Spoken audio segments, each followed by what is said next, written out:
Okay, so we've kind of dealt with file access, how the file manager deals with that. The next thing we need to really look at is this idea of, well, the organization of files on secondary storage, right, and how this actually works. Well, there's a number of different approaches, right? So the first approach we'll deal with here is what we talk about contiguous. Oh.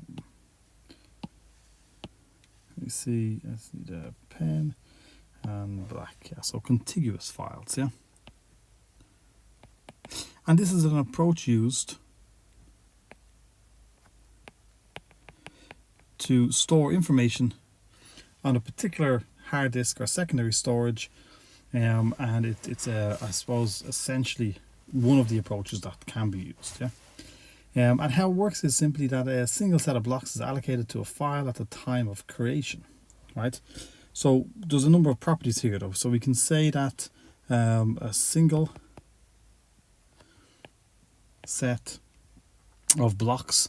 So we understand the blocks. So the blocks sit on the tracks. The tracks sit on the platters. So a single set of blocks is allocated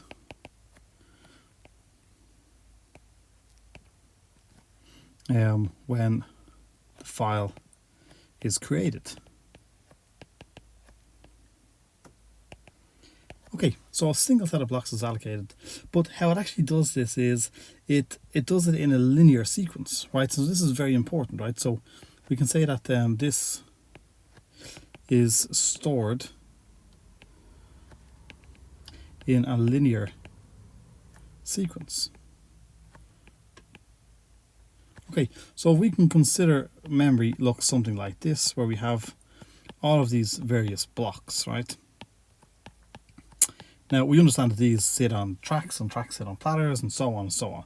But when this kind of structure here, right? So we have all of these blocks of memory, and then we can know that a file may span multiple blocks, depending on the size, right? So if I had a particular file and it started in here in block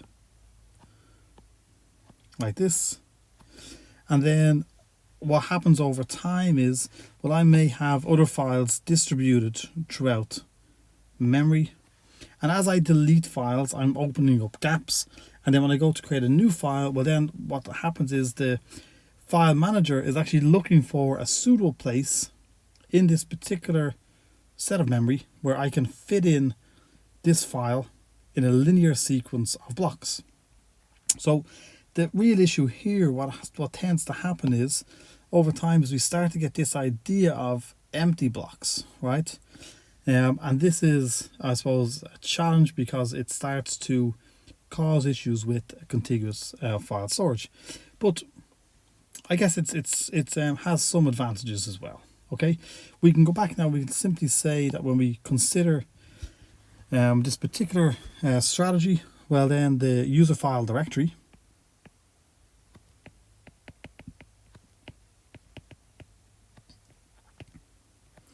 right, or the UFD needs to know, so it has to hold the file name,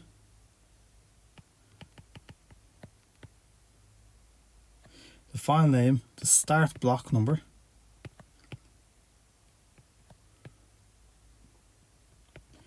and the file size. Right, so this is what happens inside the user file directory. So it needs to know what the file name is, the start block. So the start block is a particular location in memory, and then how long that file runs for. Okay, and the difficulty is that each set of consecutive blocks that are not used by the file forms a separate free space. So over time, if we had many different, I suppose, chunks of memory being allocated, and then files being deleted and files being entered in again, what we start to see is this kind of idea of multiple small chunks in memory, where actually what happened was that when we deleted files, the file manager couldn't actually fit in the next file into those smaller chunks. So we have what's known as a kind of a fragmented memory section there. So we would also have what's known as the file allocation table. So the file allocation table then would simply be able to show all of the particular files. So the file allocation table could look something like this, where we would say file A, and this starts in a particular block. So this is the block.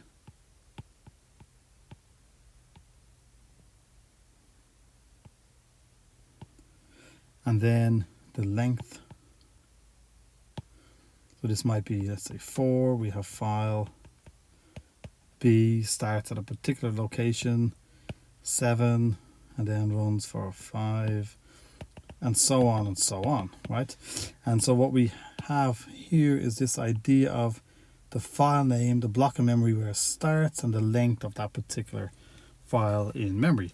So with the file, the user file directory holds the name of the file, the start of the block, and the file size.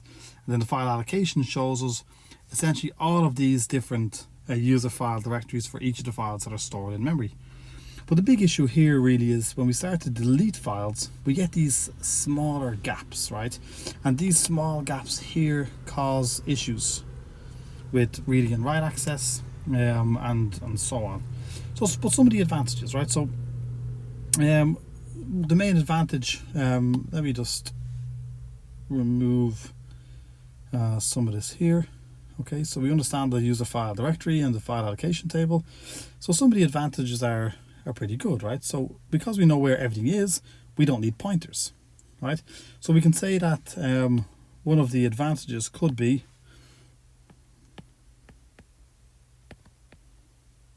so the advantages, and we have the disadvantages over here. Okay, so the advantages, right? Well, the number one advantage is that it's simple, yeah. Right, so simple to implement, yeah. It has fast read and write operations.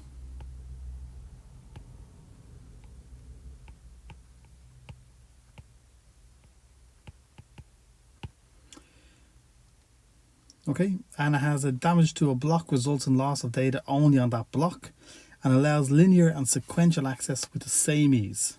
Okay, and the reason with this is very simple, yeah, is that we just need to know the starting point, right? And then we can continue reading, yeah, starting point and continue reading. Okay, so that's a great advantage, yeah. The disadvantage is this idea of fragmentation, yeah. So the big disadvantage would be fragmentation.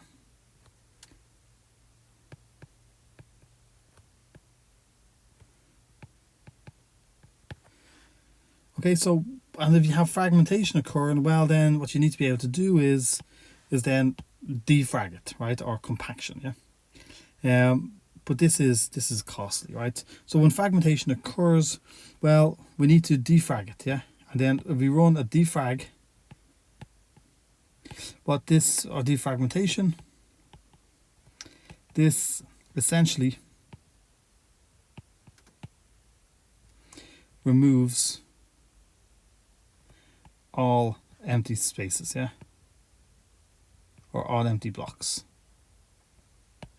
So the idea is with a defragmentation is, well then what we need to actually do is we need to be able to copy out all of the files. It takes a long time, and then we need to be able to then essentially rub out this, and then just for continuity that should be green, and then actually join